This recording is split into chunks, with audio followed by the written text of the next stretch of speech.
especially in the division that both Rangers and Celtic coach. Oh, still there? Still there. Aye, there was a strange noise there for some reason. Right, can you hear me through that? Oh, that is way too loud.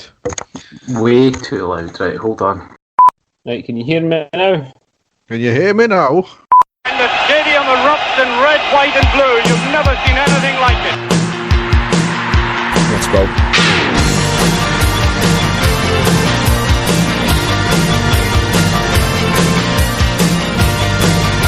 Manchester, brace yourself. Rangers are coming! Hi everyone, and welcome to the next episode of the Are You Ready podcast. As ever, I'm your host Derek, and with me is my co-host Dave. How are you doing, Dave? Derek, I am very well, mate. How's yourself? I'm just fed up now, aren't I? It's going on too long. I can't be arsed with social media. I can't be arsed with COVID. I can't be arsed with lockdown. I just want to get out of this and get football back started. Exactly. I mean, I don't know if you've been watching the stuff in England and on the continent. I've been watching it, but it's been more sort of reminiscent of the odd occasion that I go down to watch East Stirlingshire play because there's about the same amount of people in the stands watching that as there is when you're watching these games. So it's kind of put me, it's kind of made me think it's very similar to that. And watching some of the actual playing, the defending, it's no far off watching the Shire, to be honest with you, because there's a few rusty players out there. Yeah, certainly, and obviously we've got news about our season coming up as well, but we may as well just go right into it because obviously there's no football to talk about, so I suppose we better get into the shambles that is still the SPFL that rumbles on, and there's no sign of it stopping, is there? No. So the first thing I've got to cover here is Killie chairman Billy Bowie had his say on our dossier when it came out. In a video with Sky Sports, he spoke almost as if he knew we were talking sense, but he couldn't bring himself to say it. And he turned around and said, "I thought they would have come with more information, but they never really came with anything different. They talk about transparency, but the transparency was there from the beginning. It ended up we were given their evidence, which I read through, but myself personally, I thought, there's nothing there that would say the board had done anything wrong." Really? Kind of contradicting himself a wee bit as well, Derek. Do you not think so? Well, this is just the logic that goes through some chairman in the SPFL, doesn't it? I mean, the way he spoke, He was so broken up, he didn't really know. It is almost if he was trying to disagree with our point just for the sake of it, rather than actually come out and say what he really felt. But you know, this is what the whole point of it is we feel that that certain chairmen are toeing the line to Celtic, aren't they? And that's what it sounded like here. Right. But again, though, Derek, how long have we been dealing with things like this? It's been years and years that we've been dealing with this. It's as if everybody's, terrified to go against whatever they're saying or whoever the powers that be at that particular club. And we know that the influence that they have on the league as well, with people in the SPFL. So it goes on and on and on. There's always, as you say, it's as if they're terrified to speak out about it, and it's still exactly the same, isn't it? Yeah. I mean, going on to the next part of the dossier, because it's not as if we never told them and highlighted this, as part of the TV rights compensation package owed to Sky, the SPFL were due Sky £5 million. It's then been agreed that the SPFL will pay £500,000 each season over the next 5 years of the new TV deal with them. And then from what I can interpret, there's a licensing deal where Sky will show an additional 12 games on top of the 48 that they're agreed to show already per season, and then allow clubs to stream these home games with their own club platforms, but limited to season ticket holders anyway. So in turn, Rangers have said that season ticket holders will get free access to RTV for the home games only. They'll build in certain codes that you can get, etc., etc. But the main point I want to find out about, and I think we all do, is obviously Rangers were proven right. This was something that in the dossier they highlighted that there could be compensation to the TV companies for up to £10 million, maybe more. And the SPFL firstly said that, well, we told the board this, and then we never really told the other clubs this, which they never, in their options to vote for closing down leagues, etc.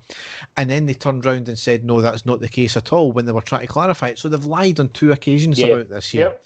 Which was, again, part of the governance, which is why we were wanting an independent investigation. But the one thing I want to know, well, a couple of things here is, where is the extra £500,000 per season coming from? Are Sky going to just basically take £500,000 back or withhold £500,000 per year and give us that less from the TV deal per year? More than likely. Or will the liability then be passed on to the clubs? Which, why should the clubs then suffer? Ultimately, the clubs are going to suffer either way, because it means that the SPFL, who are partly acting on behalf of the clubs, they won't have that money to pay the clubs and sponsors and fees and things like that. So, where are they finding the money? I think, going by the way that I'm looking at it, Derek, Sky are basically just going to come in and offer us a much lower TV deal, than maybe what was first, that they were going to be, or if anything had been agreed for the years coming. They're basically, they're now going to hold all the cards, aren't they? So basically Sky are going to come out with a very, derisory bid, and we're going to have to accept it. So it's going to have to be accepted because they are complete and utter shambles. Yeah. That's basically what it is, and it's exactly like what you said. This has all been documented. Everybody was told this was going to happen, and they lied and they said it wouldn't be the case, and lo and behold, that's what's happened. And now Sky are rubbing their hands together, and they're basically going to say, we can offer this mob anything for the rights here, and they're going to have to do it because they now owe us all of this money. And so Sky are laughing all the way to the bank with this one, Derek, and we are going to be shafted. That's basically what's going to happen. Yeah, and not only that, BT are also looking for compensation as well. I think it's around about £3 million, and from what it was told at the time, they're agreeing a deal from about £2.5 million. So how's that going to work out? Who else? BBC have also got a compensation claim pending as well. Nobody knows how much it's for, but how much is that going to be worth as well? So we told them. It was all documented, as you said, it was documented there, but we were ignored and laughed at, basically, and we were basically told we were lying, effectively, which has not been the case. The other thing I want to kind of come on here as well, obviously Rangers have done the right thing and give their season ticket holders free access to these home games as well. I have no issue with that at all, but RTV can be ropey at the best of times. Now, if you add another round about 40,000 people logging in and streaming this, can the bandwidth cope? It's not very fair on the people who pay the money in the top dollar, like myself, £24 per month. And we might suffer because the infrastructure can't handle that. And I know there's a lot going on in the background now about trying to upgrade it, make sure we've got the correct standard, and so that it can be able to handle it. But I'm not going to be too happy about that if I'm the one that's paying the money, yet I'm not going to get the service because the SPFL have had to agree this deal, which Rangers have had to force their hand with as well. Exactly, yes. Exactly. Yep. So it's a lose-lose situation altogether.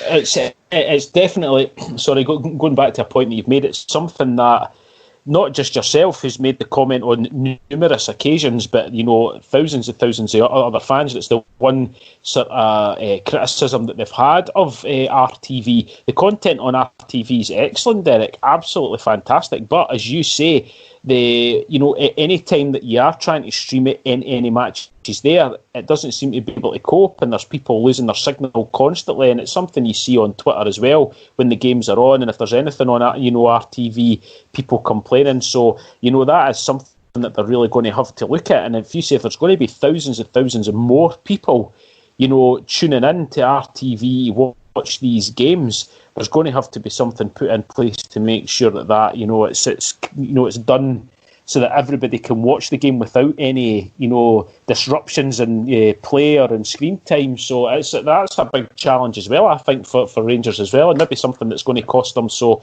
I don't know how that's going to fit in as well. Is this maybe something that other clubs as well will have to go to the Scottish League to say, well, if you're wanting us to show these games on our platform, we're going to have to spend a lot more money to make sure that we can do it.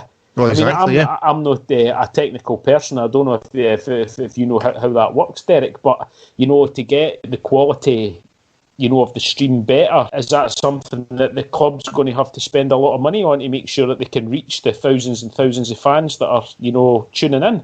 Well, exactly. So that could be another expense that we're having to foot the bill for. On the flip side, though, it might just be the wee key that unlocks the door to having proper club-led coverage. So there can be a potential that this works out for the benefit. It might show that the authorities that this, given the fact that the clubs are on their knees just now, they need every single bit of revenue going directly to the clubs as they can. This might be the way to do it. So we'll just need to watch this space. But, it's not looking great on the outset, to be honest. No, definitely not, no. So obviously, reconstruction talks failed, which we all knew this is what it all came to. It was going to happen. However, Rangers did do a second idea for reconstruction, and that was a 14-14-18 league. And it was a set-up with Rangers and Celtic Colts being brought in, each of them having to pay £150,000 to join, with Kelty, Hearts and Brora Rangers would join the bottom tier as well. We've wanted the Colts to join the league for a few years. It was a good idea in that part. However, I don't like the idea of us trying to help the league out of the mess that they created. However, in any case, it wasn't voted through. Yes. Surprise again. Yeah. I believe Celtic were kind of in I wouldn't say cahoots with us, but they agreed with that. That is because they wanted the Colts in as well. So it wasn't just voting out to benefit Celtic or anything like that. But obviously, it would mean implications for other teams as well. Again, it would mean a change to the Premiership. You're going from 12 teams to 14 teams, which we'll get onto in a minute here, because another deal after the Rangers deal was kiboshed. Another deal was tabled, this time by Doncaster, suggesting 14-10-10-10, and teams were asked to get back to the SPFL as ASAP, because if there was enough support verbally, then it would go to an EGM and vote, but there was no support for it, so it failed. So again, why would a Premiership team who get a 12th share of the pie they now vote to only get a 14th of the pie? Why going to a bigger league? That's why reconstruction is going to fail every single time unless something majorly changes within the structure of Scottish football. I don't know how the voting. I read a lot into it, Derek, and I was looking at the proposal that Rangers put in for the Colts, which me and you have spoke about, quite a few times over the years. Now, what amazes me is I would have thought that the lower league clubs, especially the teams that were going to be in the divisions, the proposed divisions that the Colts teams were going to be in, would have been desperate for that to happen. Because I don't care what anyone says, if the Rangers Colts team were playing, a team, I don't know, like a Stranraer or, Elgin or somebody like that, there would be at least 2,000 or 3,000 Rangers fans would travel to these games as well, Derek, especially if the games were, if they were, I don't know how it would work if they would be away when the Rangers team were playing at home, especially when the vast majority of our games are getting played on Sundays, for TV, or, we're playing in Europe. If all these games were getting played on a Saturday, there would be huge numbers of people that would be going to cheer the team on, playing against these smaller teams. So again, bringing in much needed revenue into the lower leagues also. So I was really quite surprised. But as you say, exactly what you've said there, Derek, and it's happened is the teams in the Premier League, there is no way that they're going to vote for another two teams to come in, because that means their share of the money is going to go down. And again, it's going to. Again, I'm emphasising what you've said there exactly. It's going to have to take something major to happen before the league is changed, and I don't know what that's going to be. Yeah, well, it basically ended then that there was no reconstruction. We are now getting to a stage where the league, the new season's coming up thick and fast, and that was it. Hearts were relegated, Partick Thistle were relegated. I can't remember who the other team was. Stranraer, I think. I can't quite remember. And all promotions were in place as well. This promptly put Hearts into action, where they submitted a legal challenge. They stated they don't want to delay this league starting back up, but they reserve the right to submit an interdict application for this to happen if need be. So basically, if they don't get their way, they're going to basically scupper the start of the league, and it'll affect every club out there. I don't disagree with them in this point, though, because this is the crux of the matter right from the beginning, is that if they just null and void the league, then no relegations, no promotions, no champions could have happened. That is the fairest way of doing it. I know that, 3/4 of a league had been played, but you don't win a race with only 3/4 gone. It's as simple as that. Well, Derek, we've been over this time and time again. There is no... We still can't see the logic that that this happened. I mean, we know why it's happened, and we know the people that have pushed it to happen, but we still don't see the logic in this happening, or these things, the way it went. But again, it's we know the reasons that it had been done. So again, it's now going to go down, as you've quite rightly said, to what happens, with Hearts, and I'm sure you're about to get into other teams that are now involved as well. Yeah, well, just going on to the legal action there. I mean, it's the four leagues that have ended the season early and declared champions. They're all now having legal issues because the teams are quite rightly going to the courts about this. And from what I believe, and I've read on Twitter in relation to the French league, is that they've won kind of a part of them have won a landmark case. Normally the courts, when it goes to this, they'll defer decisions to the footballing body, but they've looked at it and they've said, no, there's something amiss there, we need to progress this further in the courts. So if I've read that right on Twitter, then that's a kind of a major thing, and it should set a precedent for any other team. It might depend on the country, obviously, but it should set that precedent. But as you were talking about, other teams have joined in now as well, and Partick Thistle, obviously, they were probably the most hard done by, and obviously no love lost against Partick Thistle at all, but getting relegated, being a point behind the second bottom and a game in hand, they are getting relegated. They initially came out and said that they would like to go down the legal route, however, they basically can't afford to do so. Then the next day, they've stated that a benefactor has come forward to pay the legal fees, so they'll be submitting a joint bid with Hearts. So obviously speculation's rife who this anonymous benefactor was. Yes, aye. There's been a few names that keep popping up, Derek, but again, that would be sheer speculation, wouldn't it?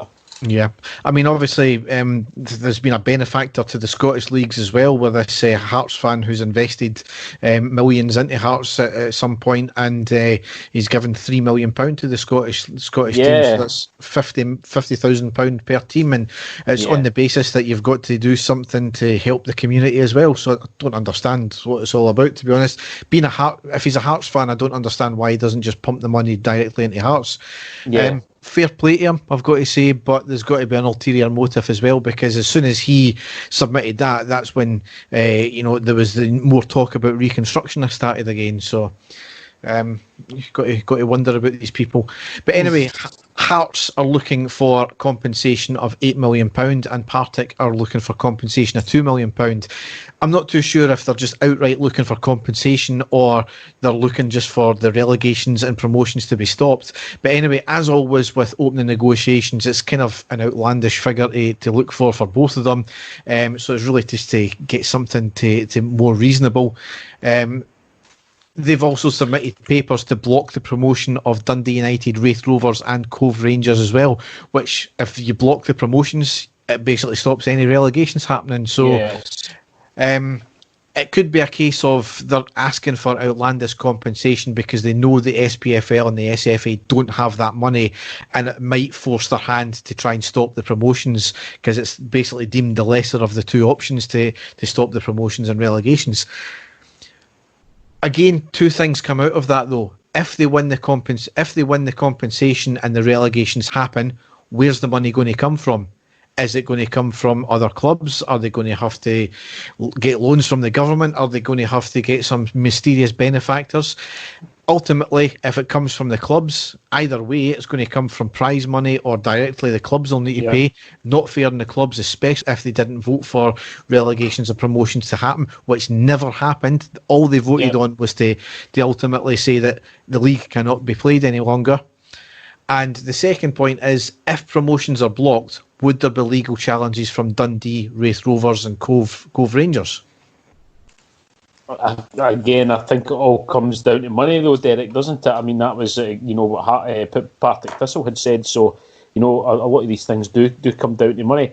It's as you say, it comes back to if they were going down the route of compensation. You've said it there, you know exactly when it comes to it. Does it come out the TV deal? We've already screwed the TV deal, Derek. And am I right in saying that there's still not a sponsor for the league next season as well? Or is that something that I've completely missed? Absolutely, so again, no sponsor. It's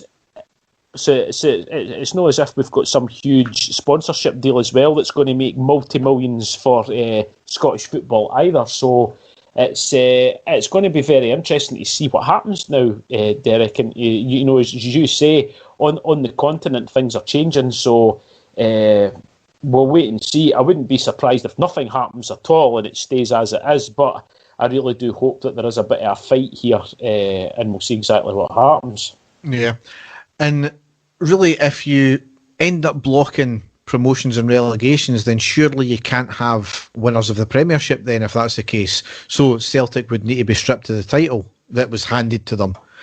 So would there be a legal fight from Celtic as well if that happened?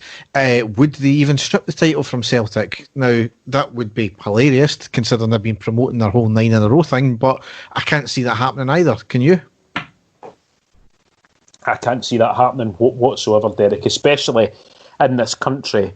Especially with the Scottish football the way that it is. There is no way, unless there was some very surprising ruling that came in, that's ever going to change. I think they've been handed, and that's what it is. They were handed their title.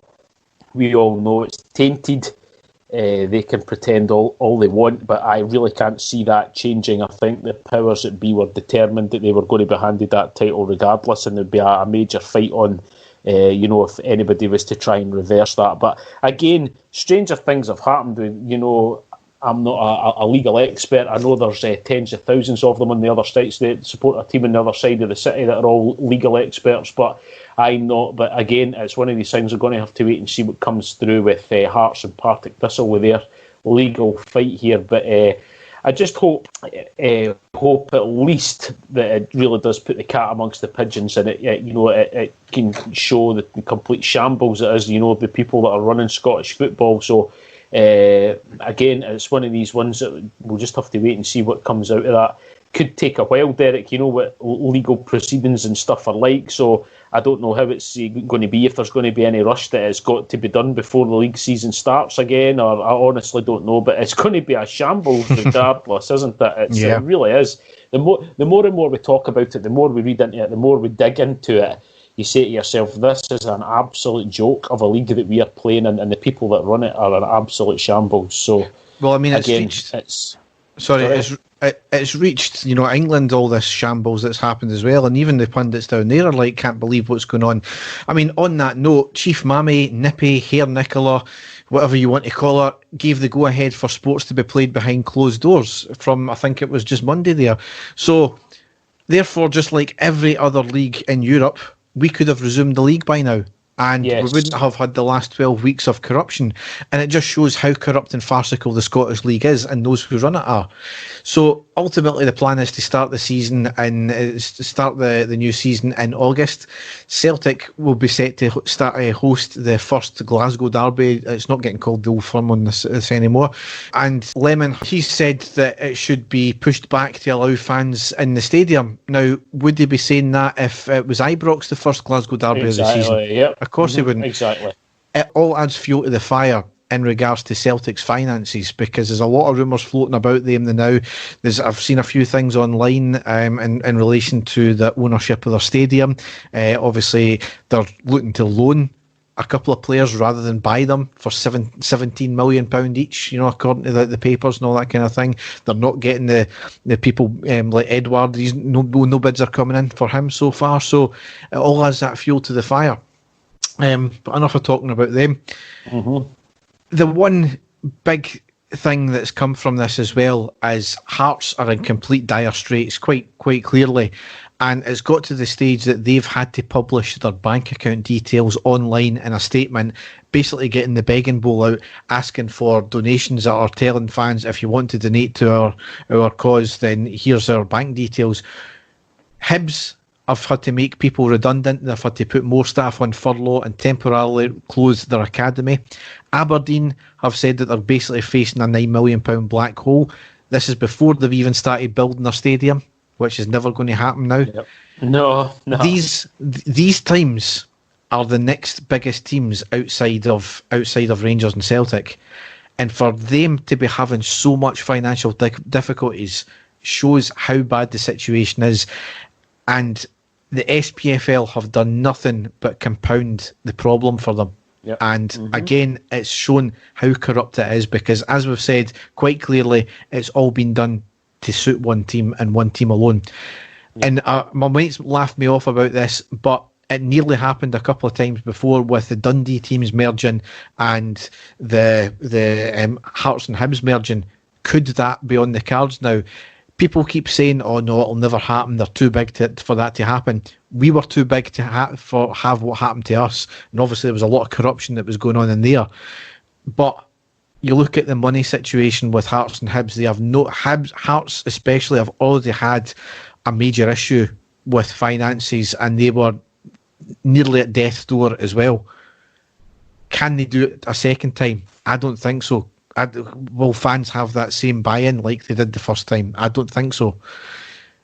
It's going to take something major within Scottish football to turn fortunes around, and merging teams, I've said it before, merging teams is maybe the only way of doing it, and if it needs to be the Dundee teams, the Edinburgh teams, then that's maybe something that has to happen. It's not even teams like that, Derek. If you look at an area like Fife have got Dunfermline, you've got Wraith Rovers, you've got East Fife. Cowdenbeath, is that no Fife as well? So you've actually got 4 teams in Fife, Derek, and you can't say Dunfermline being the biggest team out of them all, but I mean, they're all playing lower league football. I mean, that's a relatively small area to have 4 teams playing in it. So it's not even cities like Dundee, it's areas like that as well. Look at the Forth Valley area. You've got Stirling, Albion, Alloa, Stenhouse, Muir, East Stirling and Falkirk. Yep. There's 5 teams in an area which has only probably got about 150,000 population maximum.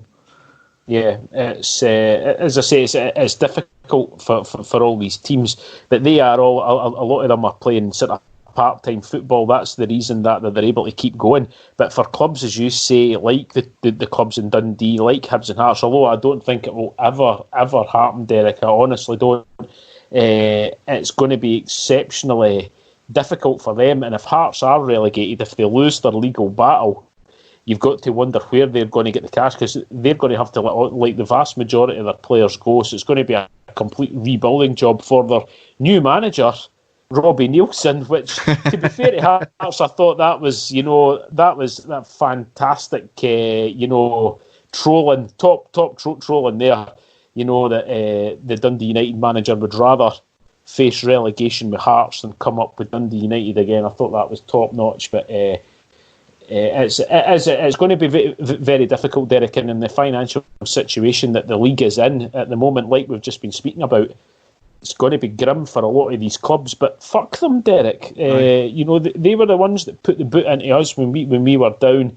Things are looking, I'll not say rosy for us, but certainly healthy for us. So fuck them, and I hope that they all go to the shit. I really do, and I hope that they all have, serious bother. Dundee United, especially out of them all, I hope they really struggle. Even if they do get into the Premier League, I really hope that they do majorly struggle in again, the likes of Hearts and that, it's going to be hard. But again, going back to the sort of legal stuff, it's you've just the Hearts are pinning their hopes on that, aren't they? That something's going to happen there. But again, we'll have to wait and see.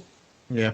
So on to the pressing thing that we've got coming up, which is on Wednesday, the 5th of August, and it's our second leg tie against Leverkusen in the last 16. So I can't believe we're playing football shortly, or hopefully anyway, because I know Germany's had another wee spike within a wee area of COVID again. Can I be honest with you, Derek? I'm not looking forward to it. I'm looking forward to seeing us play again, but I'm not looking forward to it because, as we've been saying, I think the German teams have had at least 4 actual matches. By the time we play them, they'll have played a few more, and I'm fearing the worst. I know that me and you had a wee discussion a few days ago on WhatsApp where you were feeling quite hopeful because Leverkusen had been beat, but I'm really not looking forward to it, mate. I've got a horrible, horrible feeling that we're going to get on a bit of a tanking, and I think it's all down to match sharpness, match fitness, something that we won't have and they will have, and I'm fearing the worst, to be honest with you. I mean, it's going to be played in a neutral venue. Apparently, they've got a new fangled way of doing things. I don't know. I never really taken much notice of it, to be honest. Well, I mean, we're 3-1 down in aggregate. We're looking to win by 3 clear goals. Leverkusen hadn't had the greatest of starts since they come back. It's very unlikely, as you said. They'll have a good few games under their belt. Yeah. This will be our first competitive game. Never say never, but It's you never know with these things, and you've got to remember there was a half-hour spell. I mean, they completely battered us for most of the game, but there was a half-hour spell where we went 2-1, where we pulled a goal back, and we kind of thought, wait a minute, we've been playing fantastic this last wee spell here. Can we do another bragger and come back? Mm-hmm. But obviously they pulled another outstanding goal ahead. They did score against the run of play, as well, because we were sort of getting on top at that point, and it was a bit of a sucker punch. But I don't know, do you think that we've got any kind of a chance there? I doubt it very much, especially given, they'll have more match practice, match fitness as well, and that'll be our first game back. However, you never know with these things. Our players might just galvanise and they'll be like, right, we're up for this, and you never know, you might get one of these freak results, but very unlikely. But it's good to see us back anyway. I think I'll be watching it behind the couch, curl a pillow, terrified to look up because I do have quite a bad feeling about it. But we'll wait and see. I've been proved wrong many a time, Derek, and there's a lot of times that I've, especially in Europe, I said we've got nothing to lose, and they've went out and actually done it. So we'll wait and see. So we'll leave it there and we'll go on to the classic match. And there it is! The final whistle's gone! Rangers have won the European Cup Winners' Cup! So Dave, what classic match have you got for us tonight? Derek, I have got a game. Again, I was looking back at certain matches and I was thinking back to Dick Advocaat's last season in charge of Rangers, which was the 2001-2002 season. That was the season where Advocaat stepped down and Alec McLeish came in during the season.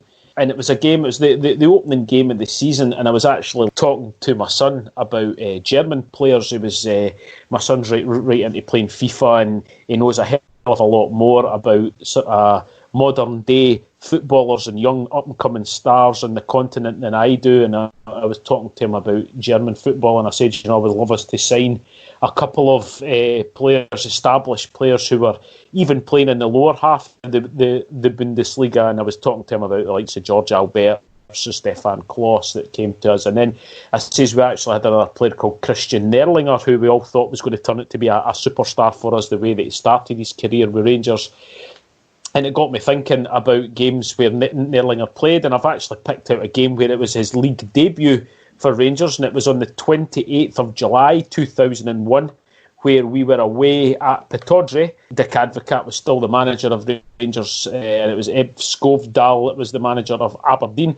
The Rangers team on that day, Stefan Kloss, Fernando Rickson, Craig Moore with Tony Vidmar playing at centre half, Arthur Newman playing at left back. Claudio Reyna, a big Bert Conterman playing in that anchor role. Christian Nerlinger, of course, Russell Latipe, Claudio Caniggia and Michael Malls. That was the Rangers team for that day. Rangers were actually without Barry Ferguson, Lorenzo Amoruso, Ronald De Boer and Torrey Andre Flo. They were all missing for Rangers that day with injury. Aberdeen team: Priest, Solberg, Maguire, White, McNaughton, Goulver, Visconti, Darren Young, Robbie Winters, Mackay and Derek Young.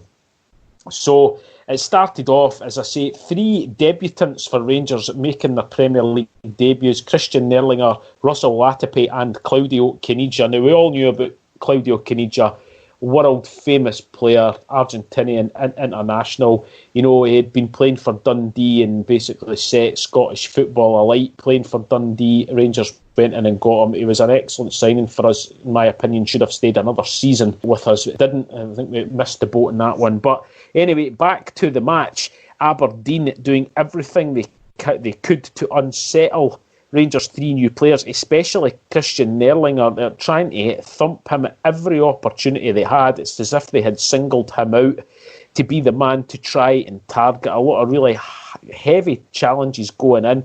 And it was Aberdeen that got the first real chance of the match early on. Corner in from the left and a header just wide of the post by Darren Young. He really should have done a lot better, and Rangers got off very lightly there. It could easily have ended up in the back of the net. And then Aberdeen with another chance, free kick at the corner of the box, whipped in, and a header missed at point blank range by Robbie Winters.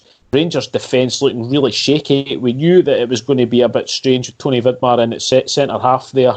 But we got away with that one again. Then Rangers starting to get on the ball and created a great chance shortly after that. Ball into the box, and it was a cushion pass by Michael Malls to Caniggia on the left wing. He basically skips past 2 defenders, leaving them for dead. Then completely changes direction and skips. He'd skipped to the right. He beat 2 players, and he completely changed direction, skipped to left, leaving 3 defenders in the box for dead. Gets to the byline, cuts the ball back to Michael Malls. He hits a shot. We thought it was going in the back of the net. It was blocked. Out to Claudio Reyna, who cuts it back to Nerlinger, who has a shot just inside the box. It was cleared away by the defence out for a corner. Excellent play. Claudio Caniggia, absolutely sensational. Just what he was needing for this game, being his debut. He was needing something like that, and he never looked back after that. Aberdeen then really should have been down to 10 men. Great exchange of passes in midfield by Rangers. Arthur Newman then chips the ball onto Michael Malls. He's tackled by the defender. It comes out to Christian Nerlinger, who passes to Caniggia at the edge of the box, and he's just scythed down, 2-footed tackle by Maguire. It's a red card all day long, but Willie Young only brings the yellow card out. Really, really shocked about that. From that resulting free kick, Russell Latipe with the chance, but fires just over the bar. And that's how the game ended at half-time. No goals, Rangers coming back into it in this, the end of the half, but nothing to show for it. In the second half, a bit of a slow start for Rangers. Michael Malls struggling though with injury. You could tell that when he came out walking about gingerly in the first half. I think Advocaat sort of gave him the chance the second half to try and shake off a knock, but couldn't. But he was replaced in the 53rd minute by Kenny Miller, who made an instant impact for Rangers. Here's Miller. Does get that across. Reyna trying to go in, and that's a beautiful goal for Nerlinger. Took that superbly well.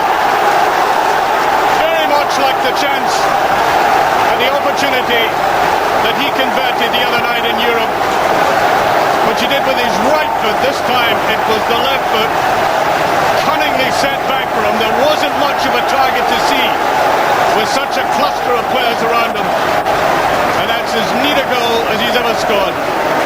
He received the ball on the left wing.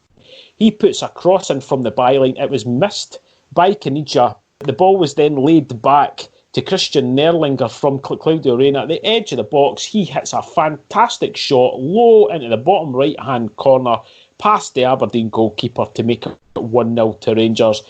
fantastic. A goal on your debut, and his confidence was sky high from there. Great play by Rangers. Excellent awareness by Claudio Reyna, knew exactly where his other teammates were, and a fantastic goal. Nerlinger then again, a chip ball through to Claudio Caniggia on the edge of the box. He had a snap shot. Unfortunately, it was straight at the goalkeeper. He could have had a goal as well. Great play. Excellent vision there by Nerlinger, really unlucky. Then Stephen Hughes comes on as a sub in the 64th minute for Arthur Newman. And then a great chance for Claudio Caniggia. Fernando Rickson at the right back spot runs up to halfway line, and just a simple through pass to Caniggia on the right wing. He has speed, keeps him on side. He runs in. It's a narrow angle for the goalkeeper. He fires a shot, but it is cleared. Absolutely all over Aberdeen at that point. Should really have been more than 1-0 up. 67 minute. Latterby did that very well, hooking it through the middle.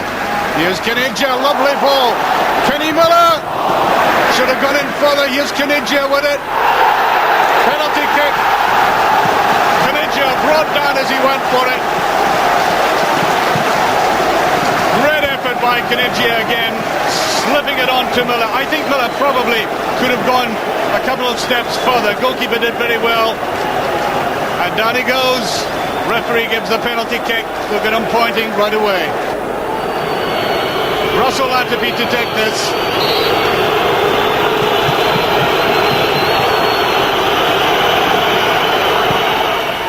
Clean as a whistle. Rangers are leading by 2-0. And he scores his first competitive goal for his new club. Ball up to Claudio Caniggia. He plays it to Kenny Miller. Through to the edge of the box. He thunders a shot which is saved by the goalkeeper out to Caniggia, who skips past his man, and he is scythed down in the box for a penalty. Great play again by Caniggia. It looked as if he was going to have a shot, but he was brought down. Clear-cut penalty. And Russell Latterby, also making his league debut, he steps up and fires a shot past the goalkeeper to make it 2-0 to Rangers, and we are in the driving seat. 70th minute, Russell Latterby brought down at the edge of the box. Clear as day free kick. Didn't get anything at all out of that. Again, quite surprised we never got. But only 2 minutes after that, and we sealed the game with a fantastic goal. Here's Latterby now. On towards Miller. It's a good ball. In it goes. Caniggia! 3-0 for Rangers. Brilliant move by the two front runners. And the Rangers support ecstatic about that wonderful swirling move. There's the pace of Miller. Perfection with the pass, and Caniggia, with his class, doesn't miss these. Claudio Reyna with a ball down the left wing again to Kenny Miller into the box. He puts in a low cross to the back post, and there is Claudio Caniggia. He fired the ball low past the goalkeeper to also score on his debut, and he deserved his goal all day long. He was tremendous. He got a standing ovation by the Rangers fans when he went off as a sub in the 79th minute, replaced by Neil McCann, and Rangers saw the game out after that. A fantastic performance, first game of the season, especially up in Aberdeen. It's always going to be tough. 3 debutants, 3 goals. Claudio Caniggia, my man of the match, absolutely sensational. And it was it went on to be a very successful season for us. Big changes in the team with the management, but it was all done fantastically well. And Claudio Caniggia, absolutely tremendous player. And again, I've said it time and time again, we should have kept a hold of him for another season. I think he was quite surprised himself when he wasn't offered another contract with Rangers for another season. But if you get the chance to go back and watch it, please do, because it was an excellent game to watch and some fantastic goals. Yes, always good going up to the midden of Pittodrie and hammering them 3-0 as well, isn't it? Yeah. Yep, superb. And that's been quite a regular score for us up there, Derek, over the years, is winning 3-0, especially with like a makeshift team, because that was a makeshift team. But, I remember us going up there with Pedro a few seasons ago and winning 3-0 as well when Joe Dodo scored. So, it was excellent. So again, as I say, if you get the chance to go back and watch it, see some fantastic players, and Claudio Caniggia was just tremendous. Yes. So we'll go into the news.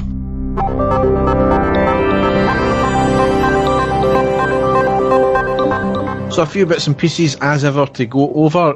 First bit of piece of news is fantastic is we've got 32,000 season ticket renewals and 16,000 signed up to MyJers, which is incredible. Considering that we were told initially that we're probably not going to be in the ground until January at the very earliest for 32,000 people to renew. I think this is going into the last week now. Apparently after that was published as well, that figure, there was another wee surge of renewals as well, which is incredible to think. I've still not signed up for MyJers myself yet, but I will get around to doing it very shortly. I think, as I say, we spoke the last time, Derek, I think it's basically going to be the only chance that you're going to get a ticket is if you are signed up for it, so that's the reason that I'm doing it myself. So just to be able to go and see the team, it's going to be very, very difficult, so at least if you've got that behind you, it'll make it a bit easier to try and purchase tickets and stuff like that. So yep. Next thing here is plans have been released to turn Edmondson House into a 1,300 capacity conference centre and also concert venue, a shop and a museum. Funds will be raised for selling half the Albion car park, which we discussed in the last podcast. Will be in place for the 150th celebrations in 2022. I don't think it's going to be big enough, the building, from the plans, to be honest, for all this, but it looks absolutely fantastic from what we've been told so far.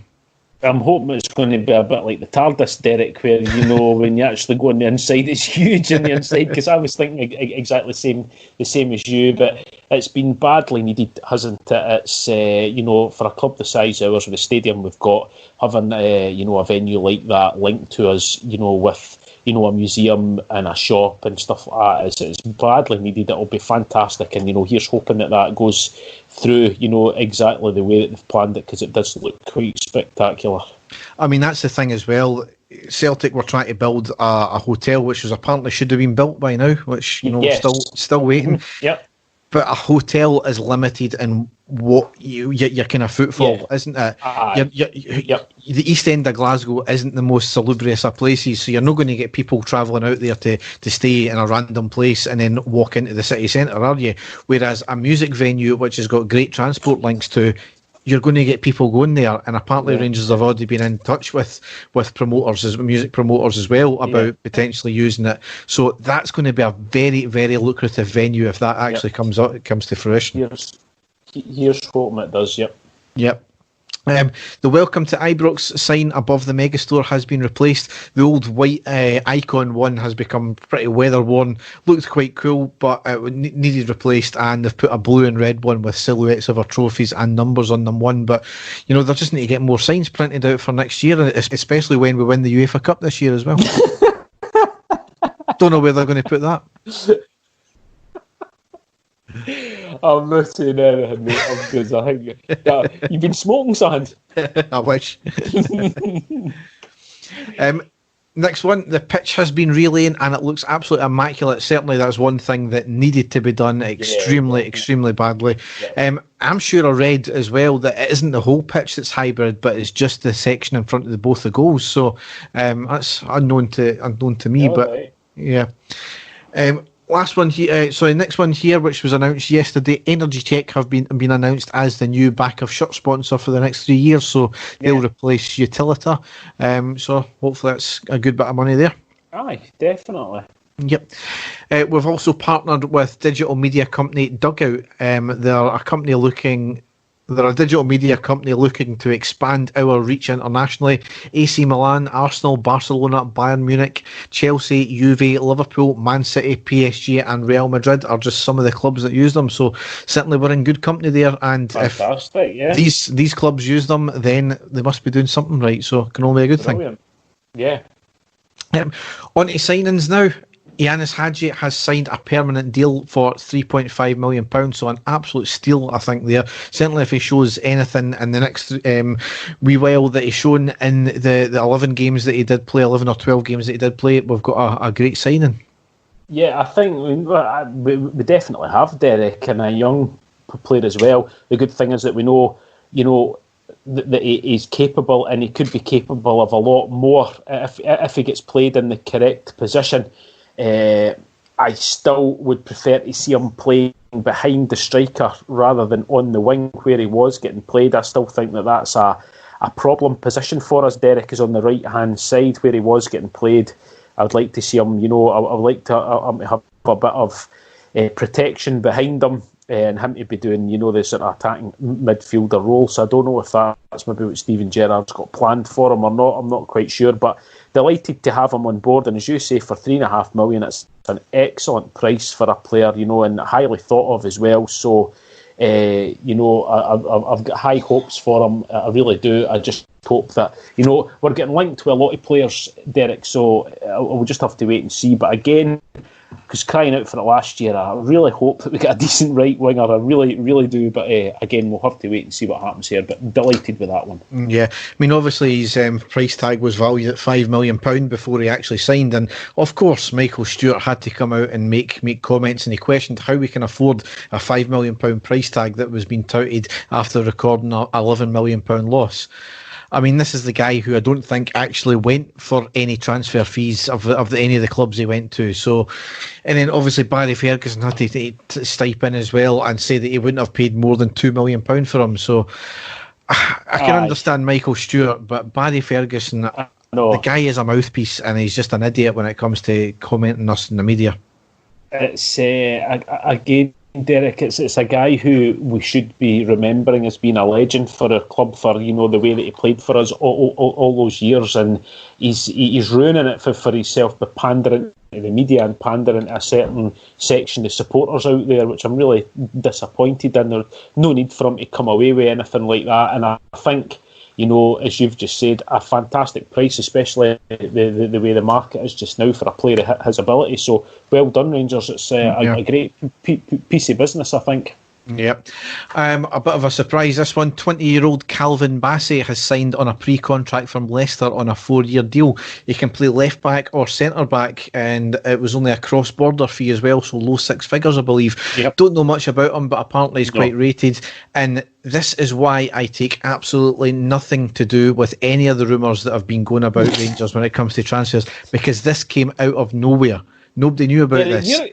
Derek, you're no fun. I keep trying. I keep putting all these rumours at you, and you're no interested. You're no fun that way, mate. I love the rumours. I love them, and you're no interested in them at all. It's shocking. So it is. No, I gave up on rumours when the bookies suspended betting on Robin van Persie signing for Rangers, and it never happened.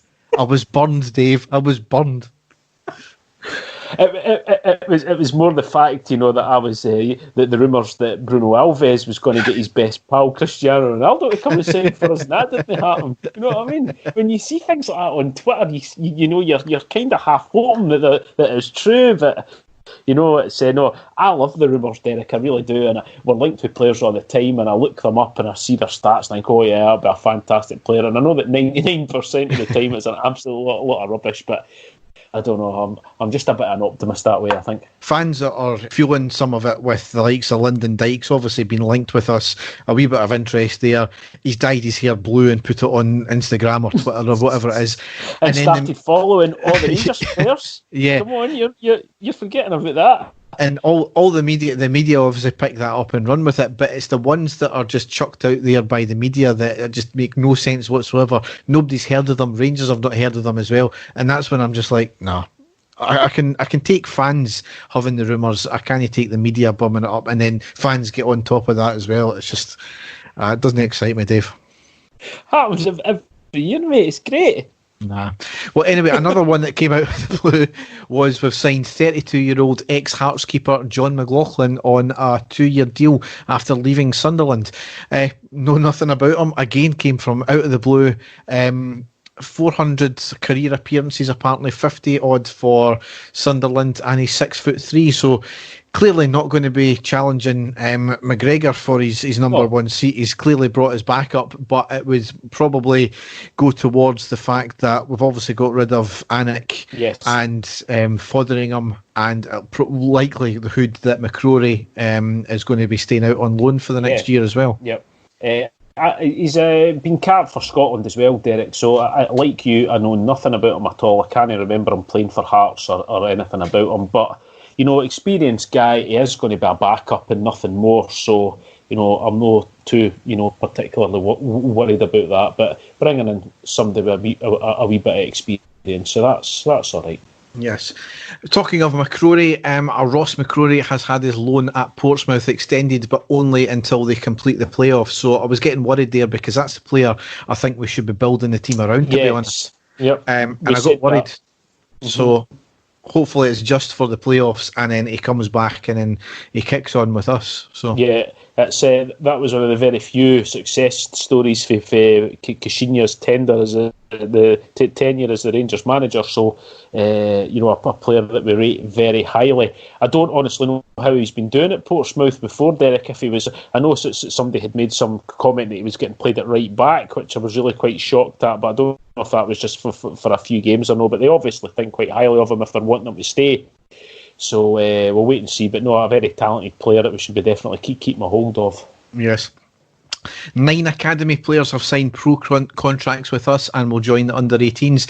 8 of them played in this year's Acast Cup in Qatar. 7 are capped at youth level for Scotland. So certainly great to see youth players getting a pro contract. Yep. And this whole myth about our academy and Murray Park or Auchenhowie or whatever you want to call it doesn't produce players. It does. Yeah. We're maybe just not using them the correct way. And there was a whole heap of youngsters there that could have went on to have been at least a decent squad player with us in the McCoist era, but obviously we're just not utilised properly. But it's good to see that there's one's coming through. An opportunity missed, Derek. Again, this we've said many times that we really could have used our youth academy back when we were in the second division and stuff like that. We would have still won quite comfortably, I think. And again, a missed opportunity with the Colts team, Derek, because we really could have seen how these players play against seasoned professionals, older guys in the lower leagues, and it could have done them the world of good. But that's fell through. But it's still good to hear though that the youth academy is going in the right direction. Yep, absolutely. Now, you used a word a couple of minutes ago there, Dave, that only an excuse that kind of sums up one guy, and do you know what that was? No, I didn't. No. Particularly? Yeah. Derek, no. I hope you're not going to be doing one of your impressions here. No, I wouldn't do the man an injustice like that. But Sir Walter has had a good dig at Celtic when on a video call to Sky Sports. He said, we've had a lot of years now where Celtic have been upmost in the league. They've had a really good team and managed to win 9 championships in a row. Well, 8 championships in a row and now this one for the 9th. He knew exactly what he was saying there. Exactly. No, I missed that one, Derek. I didn't see it, but I heard about it on Twitter. So no, good wee dig there. So a man actually did win 9 championships in a row. So there you go. Exactly. Stephen Gerrard's birthday was last month as well, and he turned 40. So I hope he had a good one there in lockdown. Yep. A more concerning story here is Strathclyde Uni's student president Matt Crilly made a bit of an arse of himself, and he basically slandered Rangers during a Twitter rant, stating, if we're to confront fascism in Scotland, politicians need to be brave enough to talk about the role Rangers FC plays in perpetuating fascist and racist politics. Decent Rangers fans need to seriously overhaul what the club stands for. Now, this came obviously out of everything that's happening in the world just now in terms of racism, fascism and all the protests, etc, etc. But this kind of came absolutely out of nowhere from him and linking it to Rangers. And he's talking out of his arsehole. He's since deleted the tweet and issued a non-apology apology. He's set to become the NUS student president and is being investigated by Strathclyde Uni in relation to it as well. Now, this is a person with a prominent and influential position, both in where he is just now and in where he's going to as well. Yep. This is something that Rangers said that they're going to take legal action on if need be, and quite rightly so, because it's about time we stop.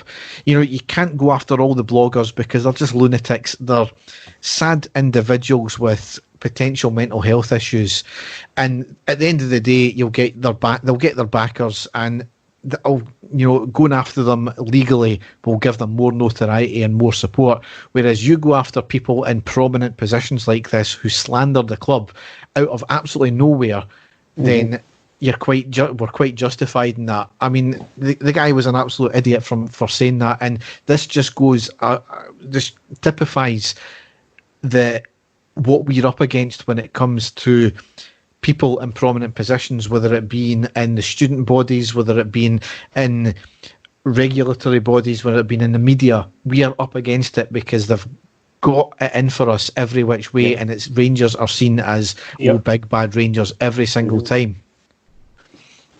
And as you say, completely, unprovoked attack on us as well. It came out of nothing, and this is just a guy using his standing to basically just come out and have a vicious assault on the club and the supporters as well. So absolutely shocking. And this is the thing, with all the protests, both sets of fans have had their elements in these protests. Both sets of fans feel that they're doing the right thing, but at the end of the day, we're still in a lockdown situation, and nobody should be getting involved in these protests like that just now. There's a time and place. This isn't it. So I'll leave that one there because it's just going to get me riled up again. So, anyway, McCoist has been speaking about an SFA meeting he was at when he was a manager at Rangers, and the subject of titty stripping came up. And his quote, "I was 100% against it. I was at a meeting as Rangers manager involving the SFA and some other characters, and subject to of title stripping came up. I stood up, slammed my papers together.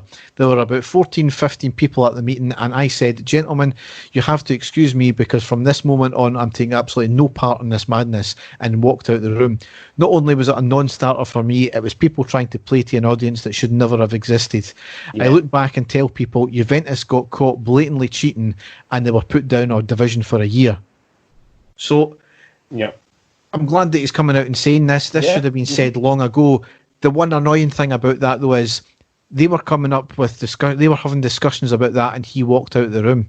So how does he know, and how do we know what went on after he walked out that room? Because obviously that conversation still happened. Don't walk out the room when with something as important as that. Unless there was other representatives of Rangers there, but he never actually disclosed that or not. It was just sort of his part. You would like to think that it wasn't just him that was there from Rangers. So, but again, it's showing you the types of things that were going on, Derek, that we knew were going on. And if what Ali's saying is true, then it's good that he stuck to his morals with regards to that, and it didn't happen, but it shows you what we were up against at that point, doesn't it? Well, we still are up against that kind of thing. That's the irony about it.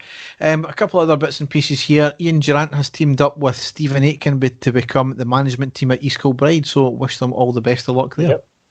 Definitely. And Rino Gattuso won the Coppa Italia with Napoli only a couple of weeks after his sister sadly passed away as well. So very sorry to hear about Gattuso's sister as well, but what a way to give a tribute to her and win the Coppa Italia as well for her. So fantastic that the wee guy's doing something great.